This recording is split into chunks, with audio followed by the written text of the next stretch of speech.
Es una cosa misteriosa.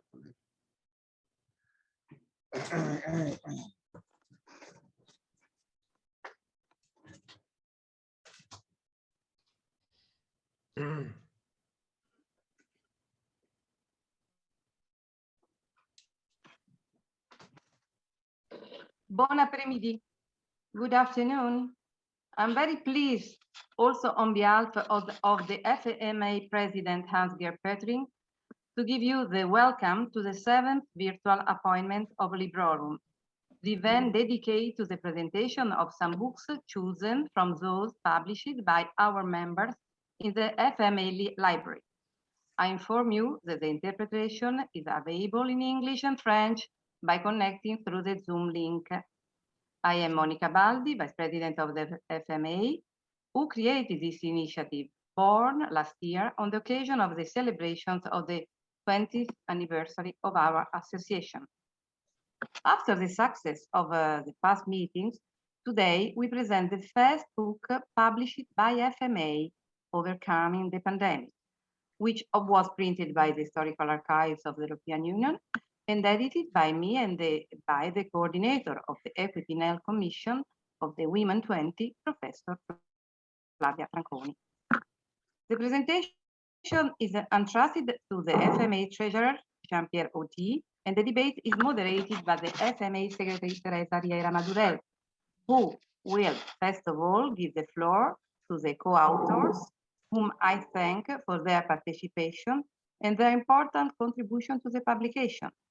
Thanks in particular to the President Enrique Baron Crespo and to the authors that I see here present, Isabella Susi De Martini, Fabio Campani, Ambassador David Puiana, Flavia Franconi, sure, Vitaliano Gemelli, Elvira Marasco, Cristiana Muscardini, Pasqualina Napoletano, Eleonora Pecchioli, Manuel Porto, Teresa, for sure, Enrique Carlos Rodriguez, and Jessica Wijaja from Indonesia.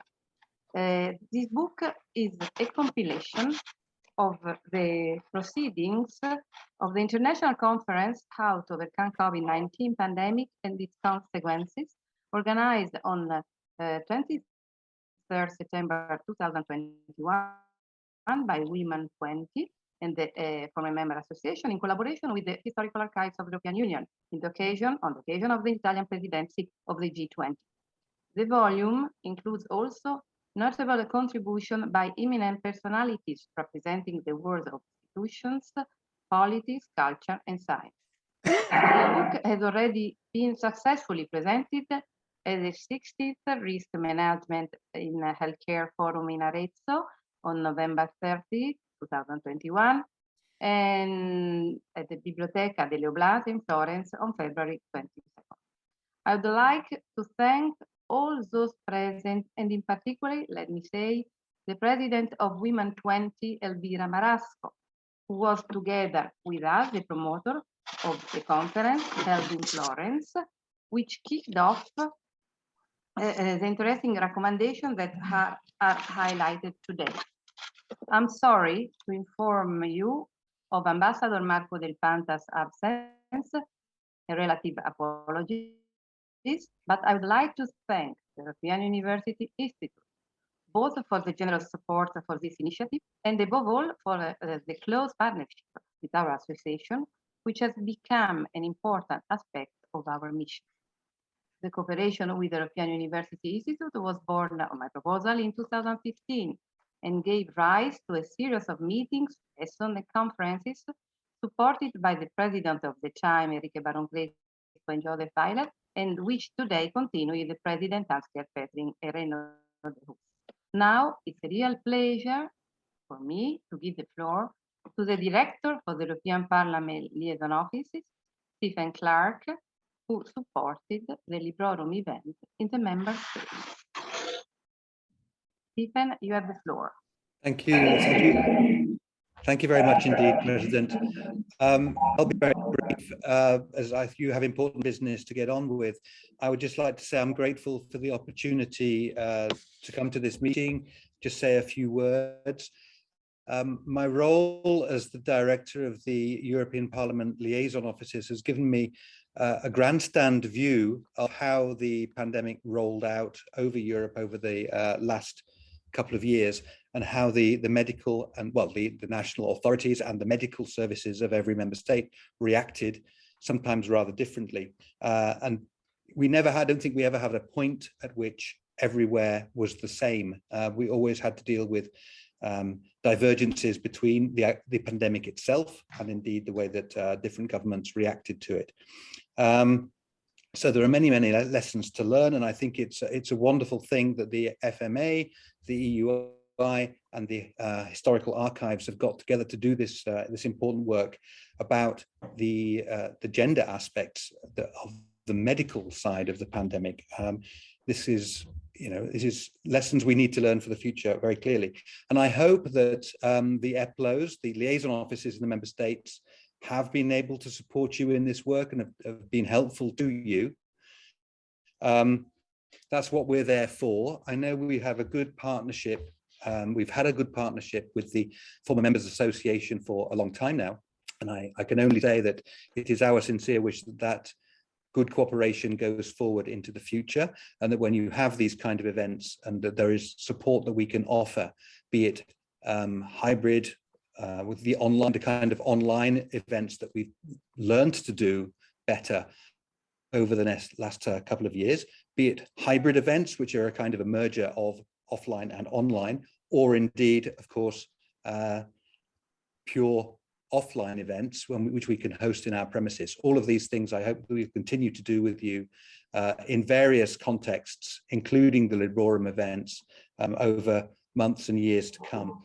I'll just say finally one thing. I take every opportunity I can normally to mention the election campaign. Believe it or not, we are already thinking about the campaign that will lead up to the next European elections in 2024. We are, of course, always interested in working with all possible partners who share our message of supporting democratic engagement through the European elections. I know the FMA will be interested in working with us on that again, and I look forward to that happening. But with that said, I think I'd just like to thank you again for having invited me to say these few words, and I wish you very much all the best for your event and the continuation of this meeting. Thank you very much. Thank you to you, Dr. Stephen Clark. I'd like to say some other co-authors, they reach us as the ambassador, Lubna, Katsim, and even I see our Giulia Calamassi, she's collaborating with us with the new book too. So it's for me a great pleasure really to give the floor to Elvira Marasco, President of Women 20. Thank you. Grazie, grazie. I am very happy, and really I feel very good when I am with you. Yes, I am a part of the W20, which is an engagement group of the G20, and last year we had the presidency. It was a big challenge, and the W20 essentially aimed to improve the female world in 360 degrees. We are not just talking about equal opportunities, but about everything what is needed to make the life of women dignified. So with this in mind and preparing for the issue we addressed during our presidency, we have introduced gender health for the first time. It was a big challenge, as I said before, and unfortunately, the pandemic has also highlighted even more the role of women in care, and also, unfortunately, how they suffer more to reconcile work and life, especially the weakest group. Our commission named Equity and Health was a great success, and I would say especially because we called Professor Franconi to judge the commission. Certainly it was not easy because in some states we have had to change the language because the decision of the G20 are taken by consensus, and therefore negotiation is not easy at all. I can tell you. Jessica, I think she remembers very well our last day in the summit. This year, the president is in the nation, and my colleagues have taken up the issue. Now I tell you that we will be discussing in plenary shortly. What I tell you now, as a first skimming, the topic that Indonesian decided is called Gender Equitable Health Response. It's a great victory because it's the second time that we have this topic about health in the W20 issues. We decided to underline four focus areas. One is to ensure equal access to health services and medicine for all women and girls in their diversity, eliminating all forms of discrimination towards vulnerable groups, because always we pay attention, a lot of attention to vulnerable groups. The second is to promote health prevention, care and welfare that are affordable and accessible to all women and girls. It seems easy. It seems like a word we already have heard this word. It's not so easy at all, because there are some part of the world that they still have a lot of problems. Invest in medical research and technology for women and girls that recognize differences in health issue between women and men. This should be called gender medicine, but Professor Franconi, she knows very well how it's difficult to let pass this word. And to guarantee health and care for all women and girls by ensuring sexual and reproductive health services specified by WHO 2020 are implemented to reduce maternal mortality, which is very huge in some places, and providing affordable and accessible contraception, prenatal and postnatal care. We were also helped by the fact that we, luckily, meet Monica Baldi. Monica Baldi, as I say, she's, I love her energy. Yes, when she decided to do this book, at the beginning, I did not understand really the purpose. Then I understand very well that really it was very important and has allowed us to make ourselves known even better about this issue. Now we continue with this topic because we have another round in Rome, the 11th of May. This event, we will talk about the topics that we discussed during our presidencies. And of course, we will talk about health, and we invited Professor Franconi and Monica Baldi to tell us about the Carta of Florence. It's something that we signed, and we want that this is a part of the W20 work, because we cannot lose what we achieving. I can tell you another thing that is very important, that women like this, they want to do the difference. It's not easy. I always say that the first time that I heard about gender medicine was when I met about 20 years ago, Professor Franconi, and I really thought it was, well, till now, I can tell you the truth. Some people, I'm talking not the driver that I took the taxi today. No, people that really they have a position, not important position. They don't understand why we should have gender medicine. So this is why it's more important to go and forward and really to insist with these topics. And we have these excellencies, so we have to be happy about this, and we don't lose the occasion to say thank you, thank you, thank you. Thank you to you, Elvira, really from the heart of my heart, from the deeply on my heart. First of all, it's very important what you said, and we go on with this action. So next, in 2 weeks, we'll meet in Rome. I hope that our members, FMA members, can attend too. So it'll be nice even to go on with other actions. And so thank you to you. I want to thank even some other persons that are here on the debate, Brigitte Langenhagen, members of the board, and I saw even I'm seeing even some other co-authors of the new book, Present Future of Europe, Erna Hennicott, Monica Frassoni, Genoveva Gabrowska. So I thank you all, and I give the floor to Jean-Pierre Audy. Monsieur Audy, vous avez la parole.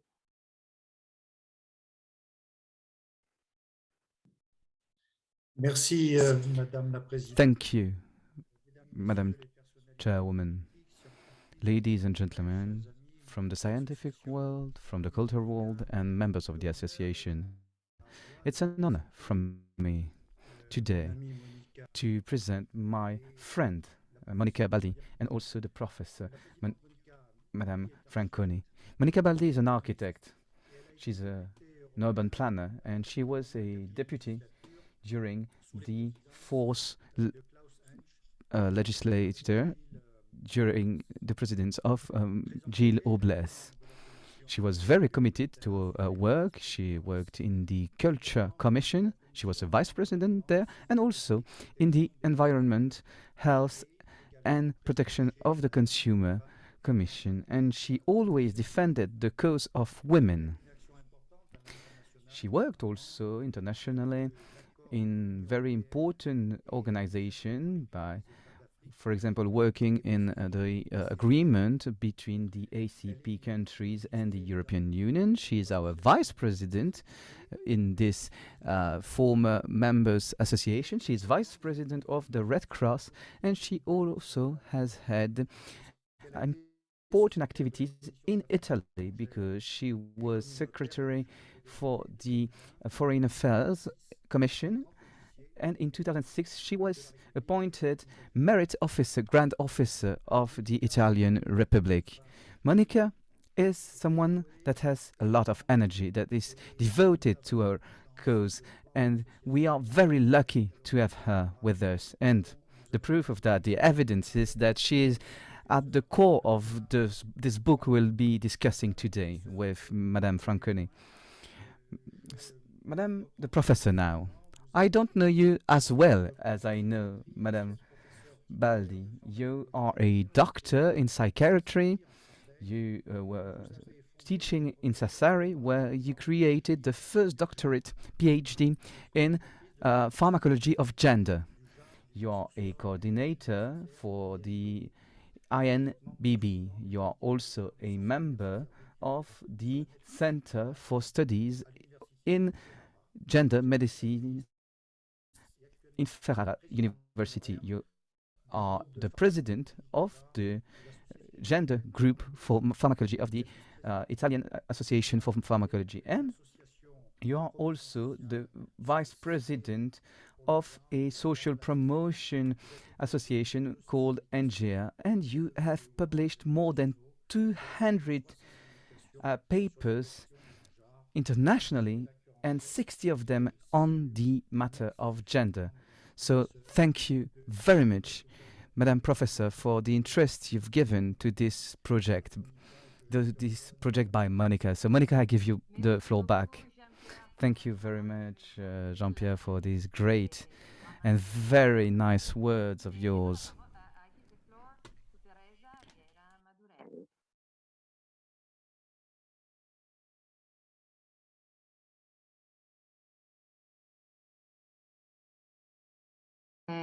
Our FMA Secretary Teresa Riera. I don't see you, but anyhow, if there is some problem. Sorry. Okay. Are you listening to me now? Yes, I yes. always have to put on the microphone. Thank you, Monica. Good afternoon to everybody. It is for me a real pleasure to participate in this presentation of this interesting and inspiring book. I'd like to start by congratulating Flavia Franconi and Monica Baldi for the excellent work they have done as editors of the book. And I also like to congratulate my colleague and friend, Jean-Pierre Audy, for the excellent and warm presentation that he just made. I like to say that I share all what he says. And I also like to thank the European University Institute and very especially to the European Union Historical Archive and to its director, Dieter Slenker, for making this book possible in collaboration with our former members association.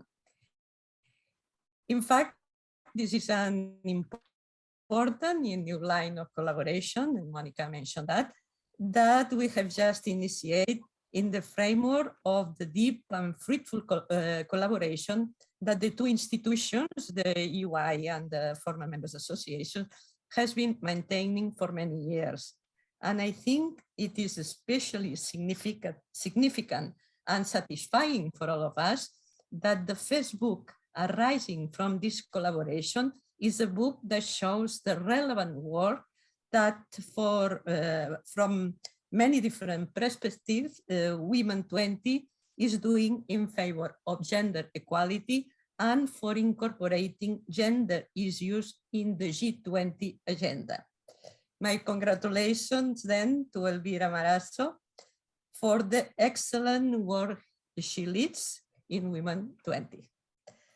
A good example of this is the so-called Florence chart, Carta de Florencia, already mentioned by Monica and also by Elvira, included in the book, where important and specific and useful recommendations for government to overcome the pandemic are given, taking into account the gender perspective. And that was adopted in the international conference already mentioned by Monica and also by Elvira, on the international conference that last September took place in the historical archive of the EUI headquarters on how to overcome COVID-19 pandemic and its consequences, organized by the Women 20 in collaboration with our association on the occasion of the Italian Presidency of G20. I like to say that the proceedings of the conference are also included in the book, although it includes many other high-level contributions written on purpose for that publication. Let me say briefly that gender perspective should always be considered when we are trying to properly address the most important global challenges we are facing in the present time.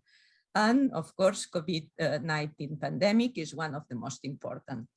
That is what I try to highlight in my contribution to the book in relation to research and innovation, with not crucial areas for overcoming the pandemic, and where potential gender differences need to be taken into account to produce excellent and responsible research and innovation, as the scope, the impact, and the utility of the results may not be equally valid for both men and women, and it is our responsibility that results benefits the society as a whole.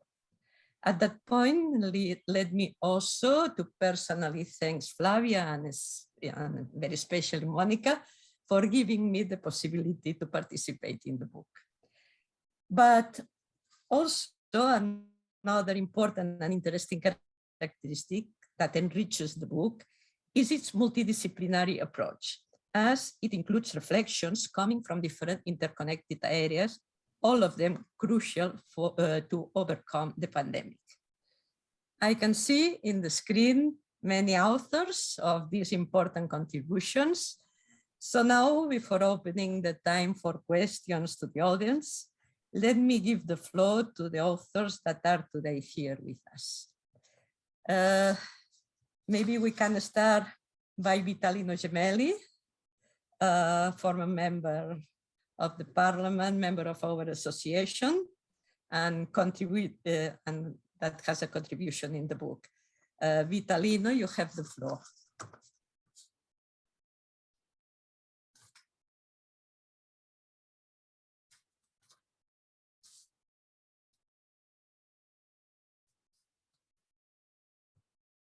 I saw Vitalino, eh?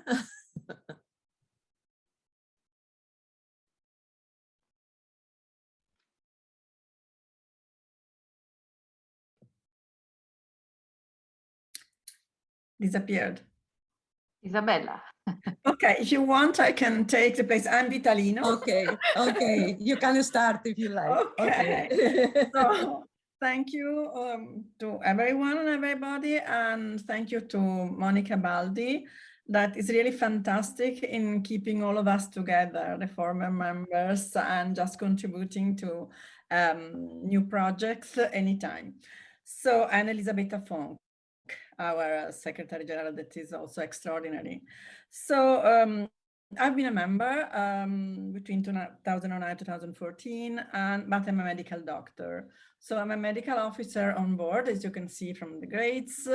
And I had the opportunity to see during the pandemics on board that not even a pandemic has managed to fill the gap, the gender equality gap, that is huge in the maritime sector, in the maritime field. In the maritime field, we female are only 2% of the officer.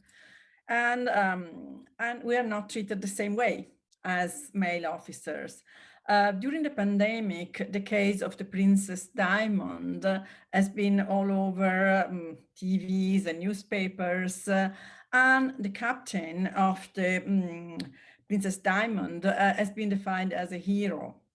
In reality, that was the worst case of management of a pandemic, because there were casualties, most of the passengers were infected, and the mistake was to keep all them together. At the same time, your colleague, that is me, the medical officer, Isabella, was on another world tour, and we were just keeping the world tour for 4 months and going through many countries. We didn't have one case of COVID on board, and we managed to keep all the passengers and crew safe to the final destination from Australia to Norway. And what is important to state here, talking about gender equality, is the difference in treatment by the media and also the national authorities that consider this captain like a hero, the hero captain. And they were giving honors and everything. And to the poor Isabella, that your colleague that managed to bring thousands of people alive and healthy, nothing. So this, I think, that is due to the fact that in the maritime field, females are not really considered as first officers as we are, and maybe we should do something about it. So that's why I'm thanking again Monica Baldi, that by knowing what happened, she said, well, Isabella, please write it on the book, because I think that every contribution is important. So thank you to all of you for having me here, and we will just go on fighting for gender equality. Thank you. Thank you very much, Isabella, for being the first even. And and I think Enrique is still with us because he's a little in a hurry. Enrique Baron, maybe you can take the floor. I cannot see you now, but if you are here. Oh, great. I can see you. The floor is yours, Enrique. Thank you for giving me the floor, and congratulations. I have contributed for this publication with a comment and to helping Monica and the printers with this cover of Dali. I'm Vice President of the Dali Foundation, and we offered this image of the Inferno of Dante. It's not a hospital, it's the Inferno of Dante. And well, I think that it shows very clearly what happened at the beginning of the pandemic. And very short comments. The first one is that this initiative of the Librorum created by Monica Baldi, well, I had the opportunity to work with her as president of the former members association, and she came with her full dynamism, and well, and she established the link with the European Institute in Florence, and I think it has been a very fruitful collaboration. But on the content, this is normally we are, or the Librorum is presenting books about, well, memories, memoir, recallings of the past in Europe. Well, this is a book about a burning challenge that we share, not only in Europe, but all over the world. And I think this is a very interesting cooperation, and together with the Women G20, because we are not talking only about Europe, we are talking about a global challenge. And my main thesis is that health is a public good all over the world. This is not just a challenge or, well, a question that can be solved at the level of a country or of a continent or a group of countries. And this is very important. And I think that, well, this is one of the reasons for this book to be an innovative and interesting, because we are not talking only about the classical political debate. We are talking about a global challenge and how we can all together overcome the pandemic. I have seen the attendance of this meeting. Well, the majority of the members of the people who are here are women. This is a very interesting sign.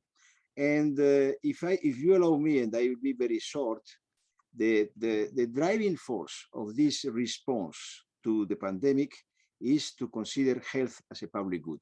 It's not my statement, it's the statement of the first woman to win the Nobel Prize in economics, very close, 10 years ago, Elinor Ostrom, for her analysis of economic governance, especially the commons. And the definition she gave is very interesting, because this applies to all mankind. Is public goods are both non-excludable, impossible to keep those who have not paid for a good from consuming it, and no rival rules. Whatever individual A consumes does not limit the consumption by others. This is, well, the best definition of the fight against the pandemic. Because you are human, you have the right to have the vaccine and to have the possibility to overcome this. And I think this is the main message that we can give, and that this book has to give, not to, well, Europeans, but to all people all over the world, especially, and the driving force that leads it is women. Thank you, Monica, and thank you, Flavia.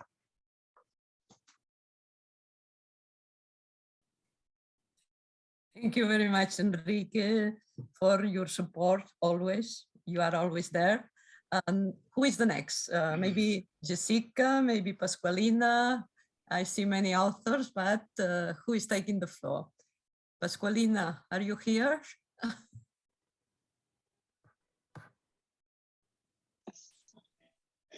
Ça va? Vous m'entendez? Thank you. Thank you very Merci. much. Can you hear me? Well, thank you very much. I'm really very happy to be with you tonight. And I would like to thank Monica.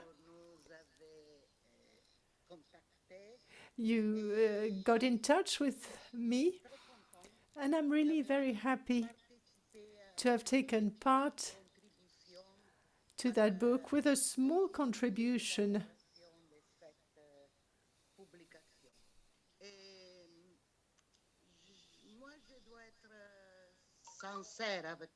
I have to be honest with you and say that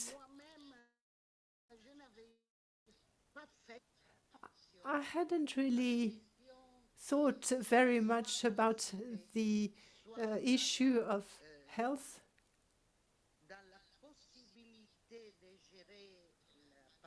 or the management of the pandemic. I hadn't really thought about this women issue. Well, Monica and the experts who contributed enabled us to think about that aspect, and I discovered a lot of things that I didn't really know before. And it is very important, not for myself, because I no longer work in the institutions, but I think that for those who today represent people in the parliament, it is very important to have this awareness of diversity in research, in pharmacology, in the management of pandemics. Women were in the first ones to be affected in this situation. You know that Italy was the first country in the world and in Europe to face this pandemic, and we realized how many women devoted all their courage, all their experience, either in organizing public health or organizing work in families or the collectivity. So I think that the work that we've been able to do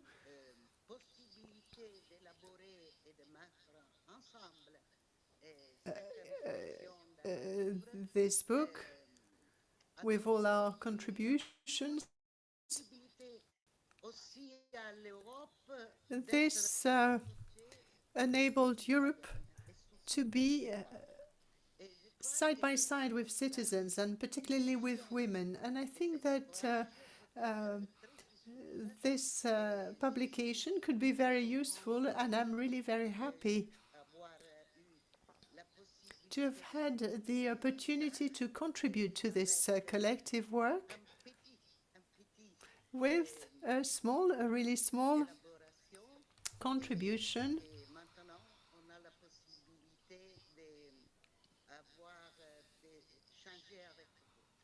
And with the possibility of change together with you. So I welcome all the colleagues who shared that wonderful experience that the European Parliament is. Thank you once again, Monica, to ask us to contribute, because we are all in our bubble, and it is sometimes very important to be stimulated and to feel we are still part of a community working together. Thank you very much. Thank you very much, Pasqualina. It's very nice to see and to listen to you again. And now I will give the floor to Fabio Fanfani. Fabio, would you like to take the floor?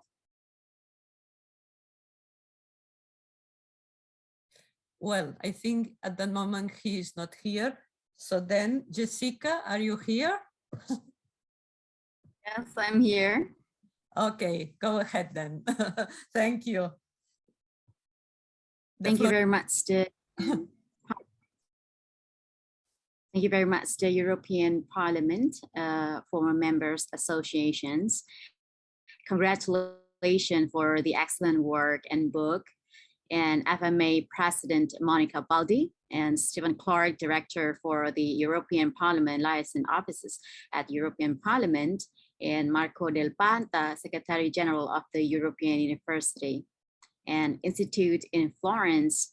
Special thanks and congratulations for Elvira Marasco, the President of W20 Italy, for me to participating and to be the author, And congratulations, Jean-Pierre Audy, FMA Treasurer, and presentation of all of this book is very, very amazing. And definitely we will write another book for contribution, especially for the G20. So I'm the head delegation of Indonesia to Women 20 Italy, the official engagement group of the G20. I think that the publication of this book, Overcoming the Pandemic, is very important for us women to realize the opportunity of women in the era of pandemic. This is a book that is very amazing with all others from different backgrounds, ambassadors, activists, and diplomats. It is successfully support and impacting the G20 agenda and supporting women in pandemic, and it's very much appreciated. During the pandemic, the role of caregiver exposed the woman to an increased risk of contracting COVID-19, comprising the vast majority of healthcare workers and their women. And women were on the front line, caring for patients and accounted for 72% of all COVID-19 cases among healthcare professionals in the region and all over the country probably. And it is also impacting the women entrepreneurship. With our organization, we will try to support women entrepreneurship as COVID-19 continues to affect lives and livelihoods around the world. We can already see that the pandemic and its economic fallout are having a regressive effect on gender equality. And one reason for this greater effect on women is that the virus is significantly increasing the burden of unpaid care, which is disproportionately carried by women. This, among other factors, mean that women's employment is dropping faster than average, even accounting for the fact that women and men work in different sectors. As noted, the industry mix and labor market specifics explain just 1/4 of the gender gap in vulnerability to job losses in the pandemic. So we wouldn't let all the women to lose hope in this pandemic. This is what the book is about. And I think it's very interesting that all of us work together from all different countries and there's no limitation of the region. So another factor could be COVID-19's disproportionate impact on female entrepreneurship, including women-owned micro enterprises in developing countries, where such enterprises account for a high share of female labor force participation or women-led companies. Now the pandemic is almost over and we believe women will be successfully overcoming this pandemic, and we will continue to write other beneficial books for all the people around the world to support and help people, and especially the international organizations. With all of this, our concerns are very important for people's lives. We need to work more on supporting the women entrepreneurship. Together we fight all around the world. We believe that we are women and strong to continue our work and obligation to make a positive impact around the world without the limitation of the region. We wish to continue to contribute and work side by side with the European Parliament former members associations for the better future, and of course, to strengthen the multilateral relationship between Europe and Indonesia. Thank you very much.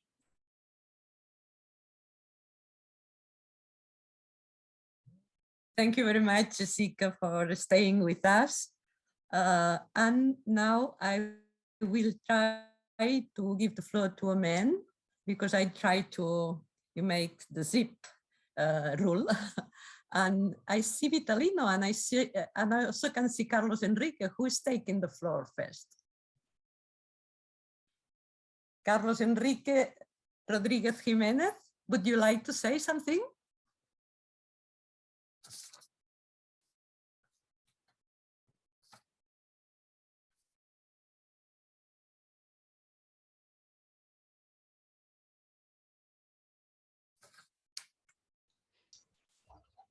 Great. Okay, now? Okay, okay. Yes. Thank Okay. you. We can hear you. Okay. The floor is yours. Okay, thank you very much. Good afternoon, everybody. It's really a pleasure to be with you. And I have only to say that is so important to stand out, that the women has a lot of incidents after menopause overall that drive to a lot of difficulties, not very important many times, but it is necessary to focus the style of life, lifestyle, that I call in my book bio-style, and immunonutrition. You know that also the use of anovulatories interferes so much in the metabolism of liver and also in the microbiota in the gut, the good. Then I think that it's so important to take care of these very simple things, that is not only the weight of meals, the meal, also is so important the mental situation that acts so much over the 70% of our immune system, that is the good, the microbiota. And then I say that the women have a lot of interferences for this reason. After menopause overall, you have a lot of charge in this circuit, good pancreas, liver. Then I repeat again the title of my work about this is to be precise in the bio-style overall in two segments, food and physical and mental activity. You have a lot of positive influences in the world, and it's a pleasure to work, to drive, to help this behavior. Thank you very much.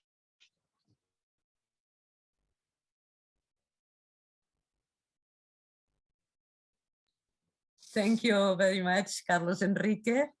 And now I will give the floor to Julia Calamasi, because has a very, was very important for the coming out the book. Julia, you have the floor. Good afternoon to all of you. It is a real pleasure to be here. I would like, of course, to thank Vice-President Baldi and Professor Franconi for giving me this wonderful opportunity. And of course, I would like also to thank the European Parliament Former Members Association, Women20, the Historical Archives of the European Union, the European University Institute, and all the authors who contributed by providing their precious texts. For me, it was a real honor to be able to collaborate into this project, which led to the making of the book. And I must say that I deeply appreciated each text, as each of them allows us to analyze the theme of overcoming the pandemic from different points of view. And the experience, the expertise, the ability of each author allows an analysis from different perspectives, thus making it unique by giving relevance also to the gender perspective in order to guarantee real equity. The gender approach in this sense is in fact crucial, both in dealing with today's reality and in developing answers also for those of tomorrow's, developing in this sense a perspective that also includes the female dimension. The gender approach is so a fundamental tool to investigate the past and the present reality characterized by the COVID-19 crisis, but also to respond to the social, economical, and political realities as a whole. Although even today we cannot say to be in a condition of total resolution of the crisis due to COVID-19, I believe that all the opinions, views, perspectives expressed in the pages of the book are extremely precious in order to structure an effective and efficient restart. And in this sense, I believe that the Carta de Florencia, which you can find published in the book, is an extremely useful document. In fact, it provides concrete and effective recommendations and proposals to take this necessary step forward through a more equal society, which can effectively consider also the necessities of women, which are, of course, as important as those of men. And I would like to sincerely thank you all to you. And so thank you very much again for this awesome opportunity. Thank you very much, Julia. And now I will give the floor to Ambassador Lubna Katsim. Thank you very much. Thank you very much to everyone who has participated today during this session. And also, of course, I can't begin without thanking Monica and also Elvira for such a great initiative. When Monica approached me and she said about her very exciting initiative, it was really no-brainer because it was very important to be able to contribute as a multilateral diplomat sitting out of Geneva. And of course, with the WHO being in our backyard, of course, a lot of my work in the past 2 years has been on health diplomacy, among many other things. So it really was a privilege and honor to contribute to such an important initiative where we've seen how women have had it really hard. Now, I don't want to advocate that the men had it any easier. The pandemic was hard for all of us across the different continents, across the different geographies, including the old and the young. But I think with the rise of domestic abuse at home and violence at home with the pandemic, but also on health issues, and of course with the healthcare, with nurses, a lot of the female nurses being on the front line.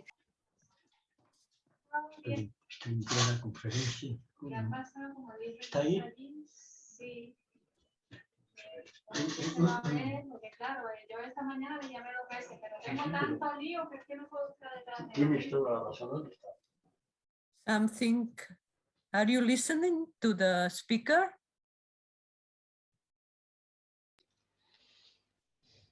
Something wrong with the system now. Elisabetta, yes, I think there was a connection problem, I guess. Okay. So perhaps it would be good for the moment to give the floor to the next speaker. Okay. To continue and see when. Okay, let's do like this. Who will be the next? So I see. Anyone? Yes. I see that there is also Eleonora Pecchioli, but I don't know whether she's because she's for the moment muted. So no, that's it. That's why. Then I would say that I see Mrs. Gabrowska. She's not only a member. I think sorry, Elisabetta, but I think the connection with Ambassador is again. We can see her. Great. Great. Thank you very much. Thank you so much. Thank you so much. I don't know what happened with technology, but I'm glad that I've been able to reconnect. But just leaving from where I left, I think it was a very important initiative, very timely initiative to really cover contributions from different individuals across different disciplines. I mean, you had practitioners, you had the parliament members, and of course, it was really important to just share the UAE's experience during this pandemic. And I think really the question for all of us, since we're all connected today, is what is next, and how do we prevent the various sufferings that women suffer during this pandemic. So next time around, I mean, we really, none of us hope that there is another pandemic, but if there is another pandemic, how do we prevent and how do we really learn from the lessons that we've learned during this pandemic? Really, thank you, everyone. Thank you, Monica, once again. Thank you, Alvera. Thank you, everyone who have contributed to this book and to this initiative, and really looking forward to working together where we can really ensure that gender, that the women's issues, women's concerns are really taken care of and really at the heart of everything. Thank you so much. Greetings. Thank you very much. And now I think Genoveva Grabowska, you mentioned that, okay, I can see you. The floor is yours. Thank you very much. I don't know if I'm visible and you can hear me. Is everything okay with my devices? So, okay. So I would like to start to congratulate all of you who was involved in this project. It's really important, very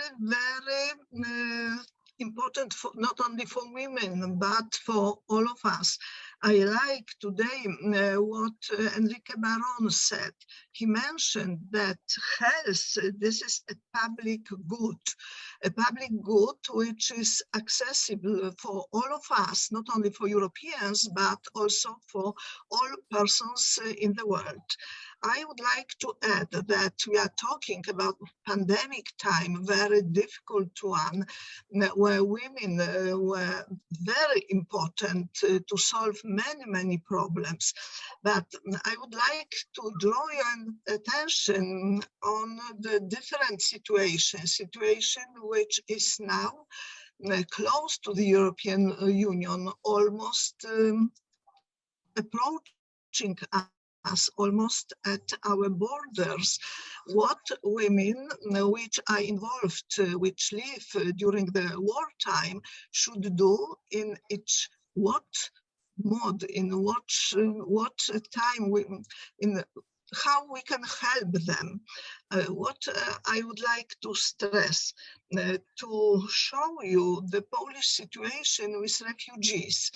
We have now in Poland almost 2 million of refugees, and 92% of them, they are women and children. This is specific situation. So many women with children in different age. Some of them are very harmed by wartime, not only physically, but psychologically. And what should we do to stop this situation, and in what way we can help them? I know it's not in connection with pandemic, but it's also a problem. Maybe this is a topic for further discussions and further book, I don't know, because the situation is not temporary. It's not so easy to solve it within one country and within few weeks or few months. The women who are now in Poland, they try to organize themselves. We help them, of course, how only we can. Children are at schools, not everyone, not every child. But what is the worst, the situation of women at place in Ukraine. Imagine those who came to Poland, they have memories so awful that it's hard to believe.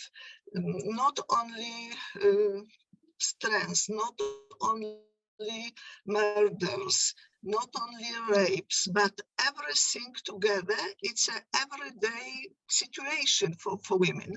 And what I think about it, of course, we should help the women who are in such a situation, but we should also address to women, for instance, in Russia, who are mothers, who are wives of soldiers, who fight in Ukraine, because they can stop the men who fight not to do such awful things. I think that we should do more. It is my attention. I'd like to draw your attention to that problem, and everything should be taken as a whole, as a right to dignity, women's right to dignity, because not only health is important, but also the dignity of every man and woman, but especially for women, it's the most important. And it is the problem which I'd like to show you, to address to you today, taking this meeting concerning pandemic as a floor to address my sorry, I'm very moved because I was talking with so many of them that it's hard to transmit it in a very calm way.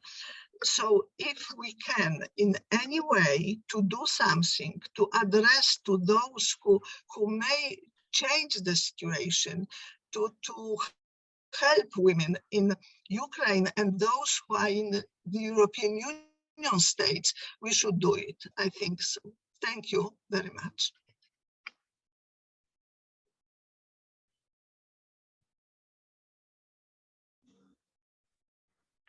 Thank you very much, Genoveva, for your reflections that we have to have very present in such a difficult moment for Europe. I cannot see any other author in the screen. You just let me know if I miss someone, some of the authors.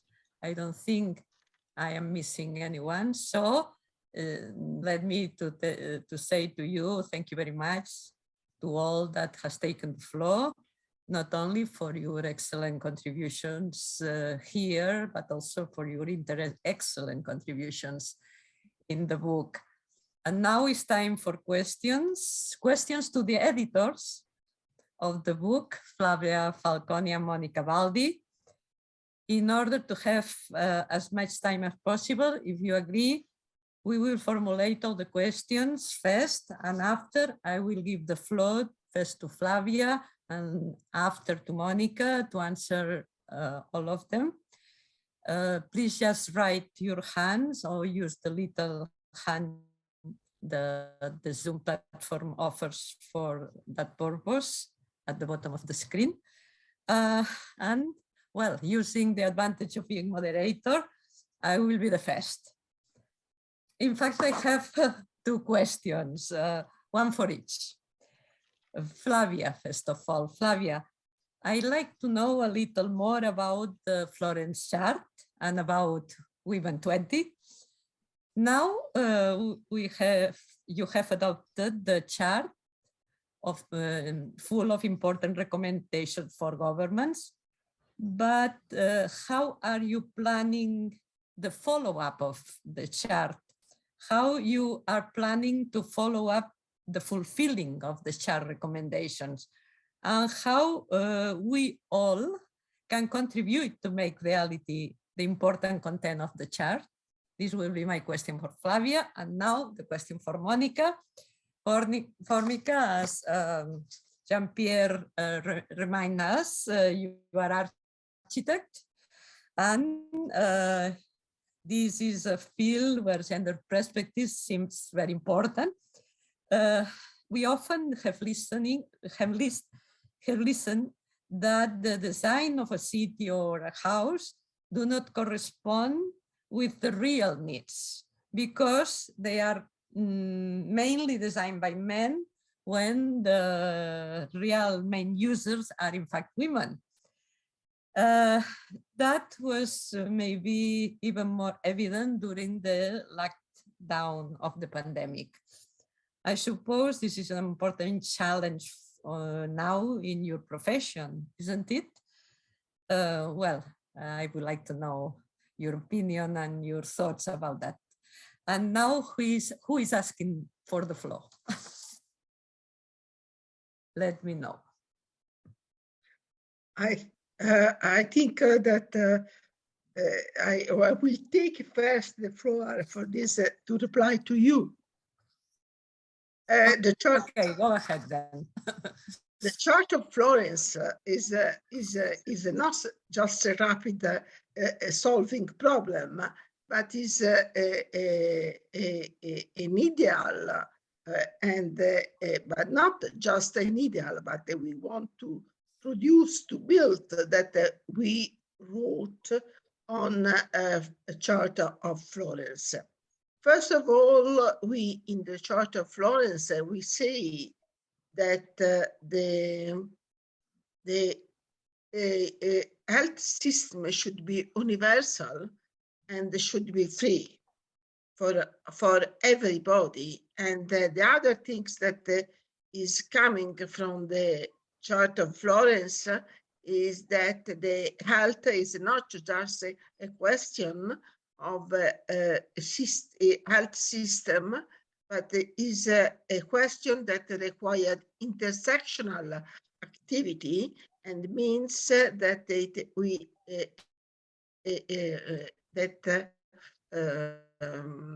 health and the welfare system should work together, because it is now well known that poverty, for example, is one of the main trigger of bad health. So what we want to wrote, and we believe in that, and not I believe only myself, but all health commission of W20 believe is that to have a good health and an appropriate health for women, for men, for children, for boys, girls, and for other gender identities require all politics. And that is, I think, is and that all politics means. I think that Monica can give you more information about that. Require also a lot of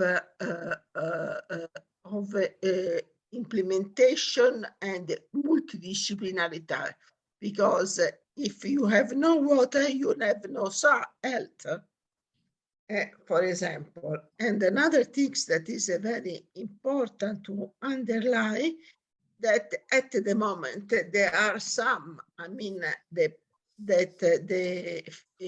there are no awareness about, we have no knowledge about the physiology of our population, of our female population. That because till now the women was invisible, and the medicine and health are still misogynist.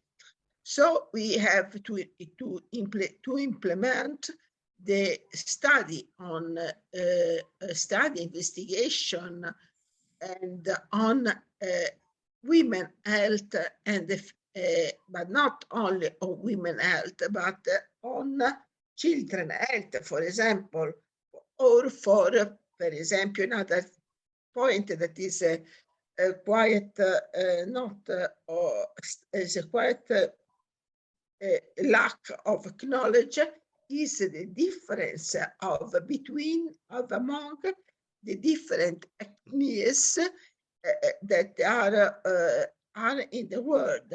For example, the most that we know about medicine is for Caucasian people, while for other people we have no knowledge about this point. So we have to stop to think that that health and or care depend only by biological essence of a people, of a person, but the health depend from many things, depend from religion, depends from where you live, because if you live where you work, and then this point should be studied. I mean, that just for some example, but we have to study these other things that have a great influence on health and medicine that now are always forgetting. Nevertheless, that medicine, gender medicine was born in 1951. At the moment, we are at the two survey showed that we have not made any significant improvement about the knowledge on human health. I think that we want to make a revolution where the women and men, children of each ethnicity and race should have the best health and the best and the most appropriate medicine. So in doing that, you have changed your mind, and for example, it's time to stop to give the same dosage of drugs to women and to men, because women are weightless, are smaller than men, and they are over-medicated, and this leads to a numerous number of side effects or adverse drug effects. So we have to change the mind and see that the people, one people is unique, and then we have to go to the personalized medicine and the personalization of medicine or the care that is not that is not complete if you don't consider not only the biological aspect, but also the gender aspect that is very complicated to study. And then we ask in Chart of Florence to put a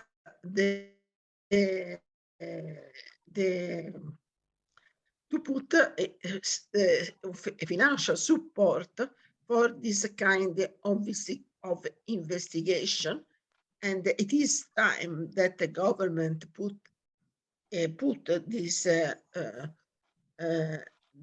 financial support, because otherwise it's not possible to go on.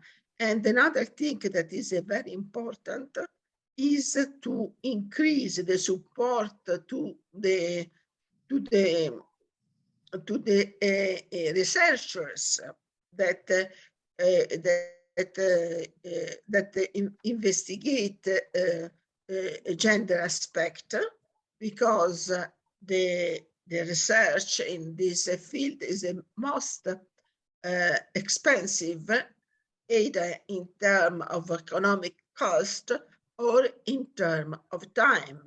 So, as you know, now the researchers are measured, are evaluated by the number of the papers. And if you need a lot of time to make a research, you have less papers. So you, when you, the researcher, the gender research, have a lower value for the implicity, for the longer duration of the research. So we ask for this kind of things, and we cannot have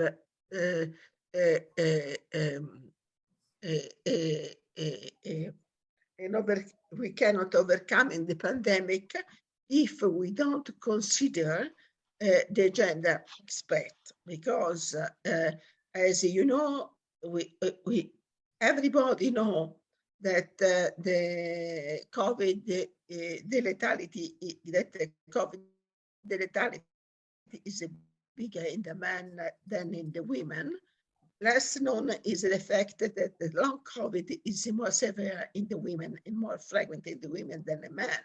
So, but as there is not the lethality of the disease, but there is a consequence of the disease. You know, COVID, the lockdown, not just, we have a COVID disease and a lockdown disease. And we have now, we have a lot of a problem of mental health, especially in young people, as a consequence of long lockdown that we have to support in the previous years. So we want to give information about this point. We wrote how we have to do, but we can also want to explain these our ideas to the government, and we are going to present the Charter of Florence. Now it's still in Italy, but if you like, we can also present the Charter of Florence in Brussels, but we can go everywhere to present the Charter in Florence, because the first things that we have to do is to implement the need to apply gender medicine in overcome the consequence of epidemic. I hope too long. Thank you. Thank you very much, Flavia, and congratulations again for your excellent work you are doing. Now, before giving the floor to Monica, well, I can see one of our most important members of the association. I am very glad to see you, Brigitte Langedagen. Who else? Well, so then I will give to you the floor, Monica. But before, just let me to say that I thank you very much for relying on me to be the moderator of this session. And especially thank you, I really want to thank you for your interesting and excellent contributions to that debate. And now, Monica, you have the floor. Teresa, thank you to you, first of all. You are even a co-author, and so you said something very important in the book. But I want to thank all the co-authors that they spoke today.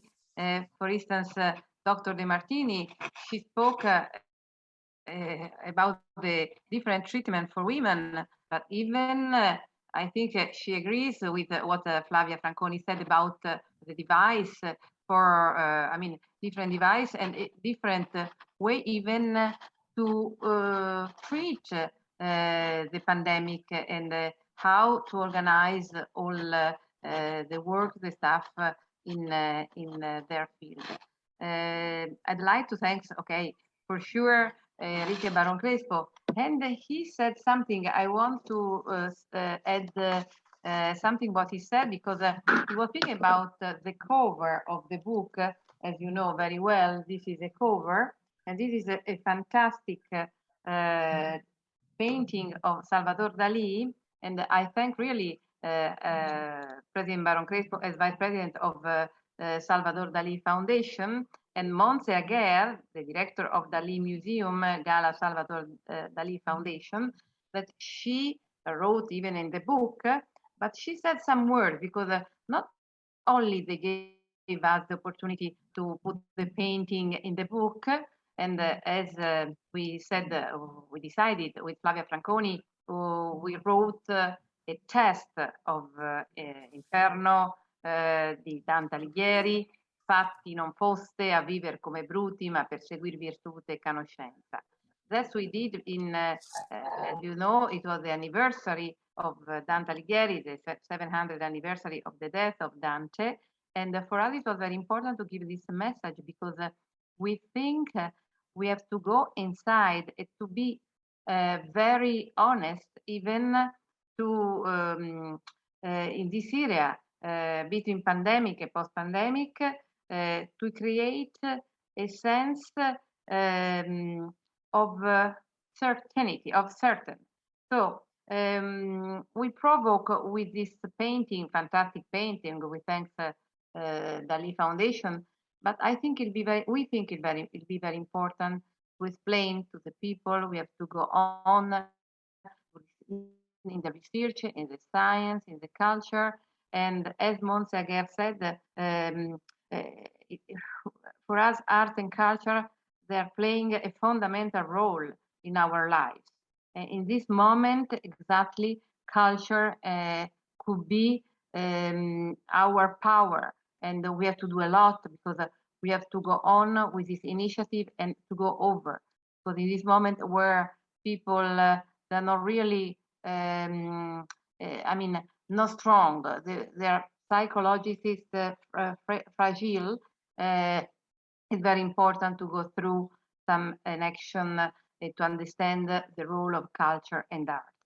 But let's go on in, I mean, I have just a question from Teresa, but I'm solicited from the other intervention, as Pasqualina Napoletano said. We have to have the conscience in women, and to understand what is science and research, to go on in this target, to go on with this action. But let me say thanks to Jessica Wijaja, and to give her the best wishes for the new presidency. You have this year as Indonesia, the G20 presidency. So for us, it's very important to go on with this action. As you've said, we can continue this action and the book. So with Flavia and Elvira, for sure. Elvira, she agrees for sure in this important network we have all together. So for us to continue this action from Italy to Indonesia this year, it'll be very important. And then even Dr. Carlos Enriquez Rodriguez, he goes on with the microbiota. And I have to tell you, Enrique, your contribution was very, I mean, he had successful even here in Florence, where I am, because I think it's very important to go to understand our body, but what we eat, what kind of food, what kind of alimentation, what is our way to live. Julia, for sure, she collaborated in all the book, and she's going on with a new book, so thanks a lot. But Ambassador Katsim said something very important, because she speaks about the diplomacy, the role of diplomacy, and the importance of prevention. That's why with Flavia Franconi, we decided this recommendation, because we think we have to go on the prevention of the action, and even to speak exactly in equity. So for us, it's important equity. And then I have to thank Genoveva Gabrowska, and she described the drastic situation in Ukraine, and the immigration you are having. For us is something, Genoveva, is touching us on the deep of our heart. And I think we have to make all efforts to face what you said. And you're right, we have to continue in the action and don't forget to take care of everybody and of everything. So I know now in Poland you are living a terrible moment, even for the gas, etc. But I think all together, if Europe is unit, we can go on with to find a solution, at least to go for a peaceful moment too. Let me say something about the book before replying to Teresa.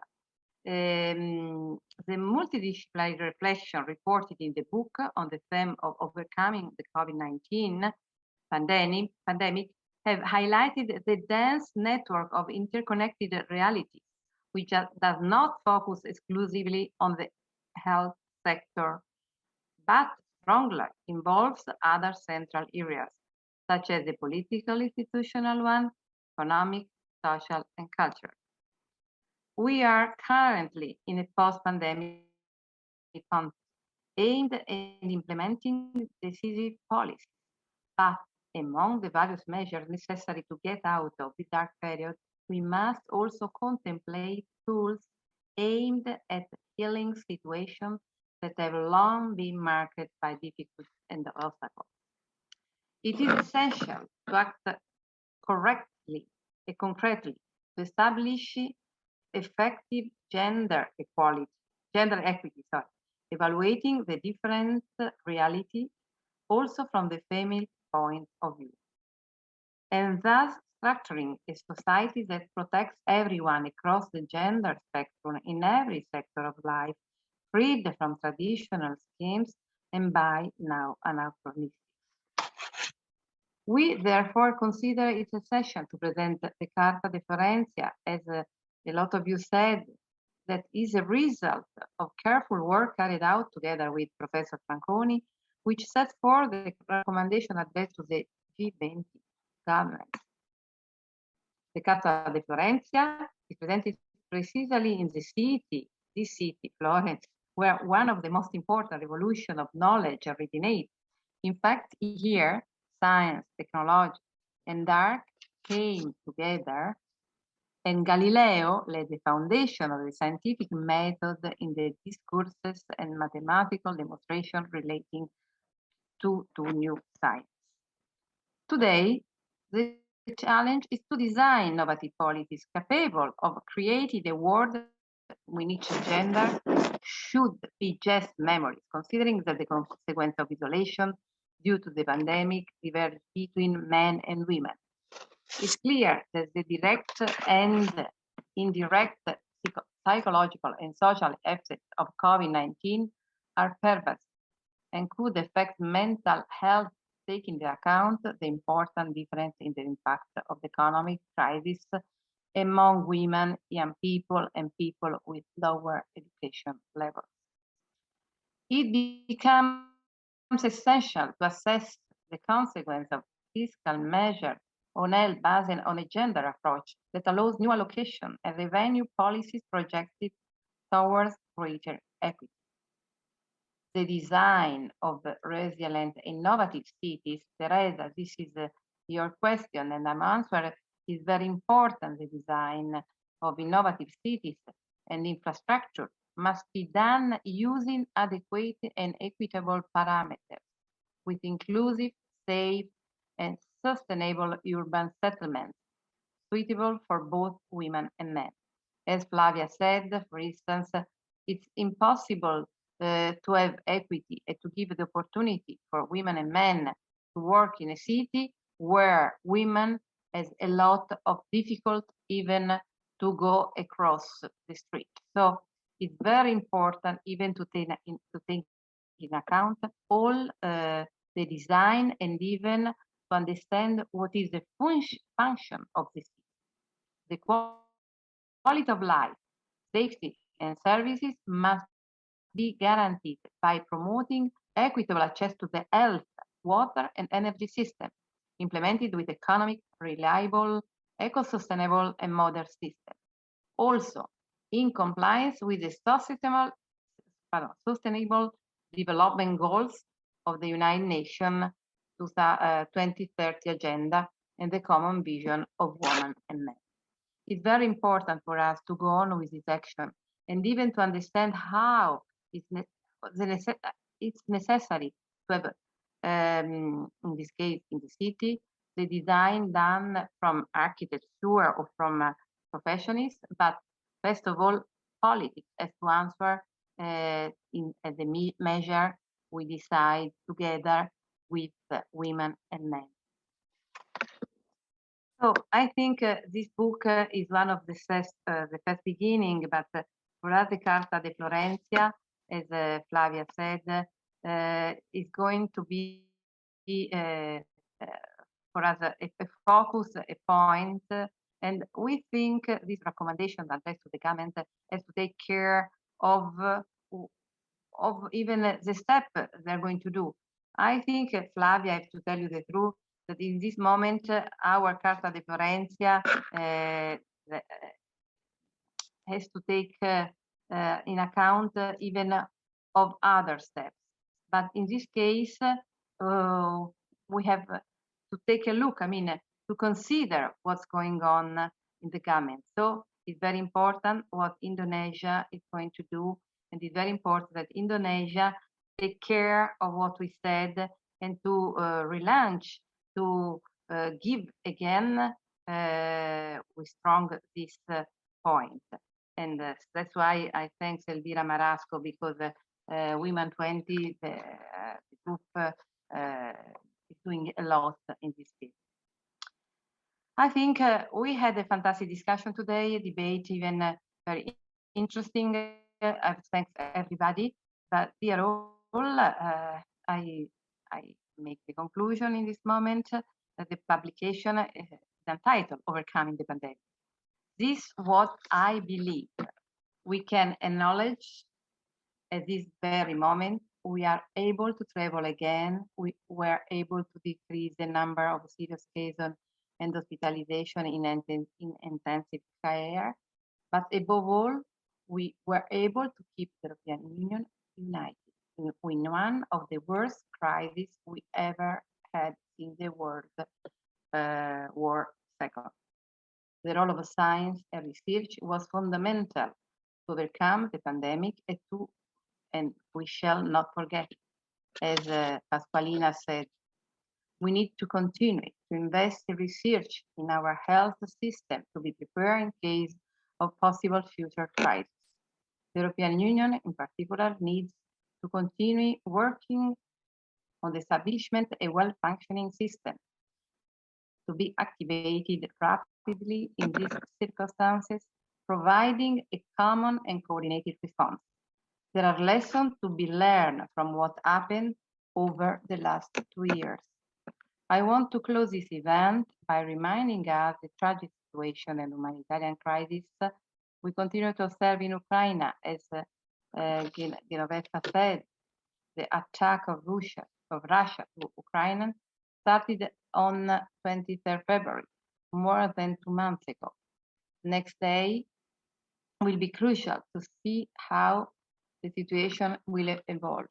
Again, the European Union, with its member states, demonstrated the capacity to remain united in this dramatic situation and take difficult decisions. We need to continue to be firm, but also continue to look for a peace solution and make use of all our diplomatic means and abilities to look for peace. Allow me to thank again, also on behalf of President Petering, who unfortunately had difficulties in reaching Brussels today, all those who participated in this Librorum event, and in particular all the speakers, the esteemed authors of the book, and the secretariat coordinated by Elisabetta Fong. In particular, I greet my friends and colleagues, former members. We look forward to seeing you again of our Librorum event on 1st June for the presentation of our second FMA publication entitled Present Future of Europe. It includes our proposal for the Conference on the Future of Europe that we wish to continue discussing with a large audience. Our work for a better and united Europe goes on. I wish you all a nice evening and declare the event closed. Thank you. Bye-bye. Thank you to you.